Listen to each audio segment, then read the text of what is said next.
హైదరాబాద్ నానక్రామ్గూడలో ఓఆర్ఆర్లోని ఆనుకొని ఉన్న cycle track పైప్ను ఇటు తొలగించడంపై హెచ్ఎండిఏ వివరణ ఇచ్చింది. గచ్చిబౌలి నుంచి వెళ్లే వాహనాలు నానక్రామ్గూడ రోటరీ సిగ్నల్ దగ్గర ఆగకుండా నేరుగా నార్సింగ్ సర్వీస్ రోడ్లో దిగేలా కొత్త డౌన్ ర్యాంప్ను అభివృద్ధి చేయబోతున్నామని, అందుకే సైకిల్ ట్రాక్ పైకప్పును తాత్కాలికంగా తొలగించేశామని వెల్లడించింది. 120 మీటర్ల పొడవుతో కొత్త ర్యాంప్ నిర్మాణం చేపట్టబోతున్నామని, దీనికోసం 80 మీటర్ల మేర సైకిల్ ట్రాక్ రూఫ్ తొలగించినట్టుగా స్పష్టం చేసింది. ర్యాంప్ నిర్మాణం పూర్తయ్యాక సైకిల్ ట్రాక్ రూఫ్ను యథాతథంగా అమరుస్తామని పేర్కొంది.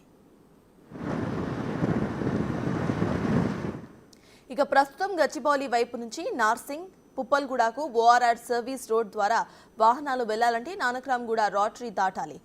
రోటరీ దగ్గర సిగ్నల్స్ కారణంగా భారీగా ట్రాఫిక్ జామ్ అవుతుంది. ఇక్కడ నిలబడిపోయే వాహనాల్లో చాలా వాహనాలు నార్సింగ్ సర్వీస్ రోడ్ వైపే వెళ్లబోతున్నట్లుగా అధికారులు గుర్తించారు.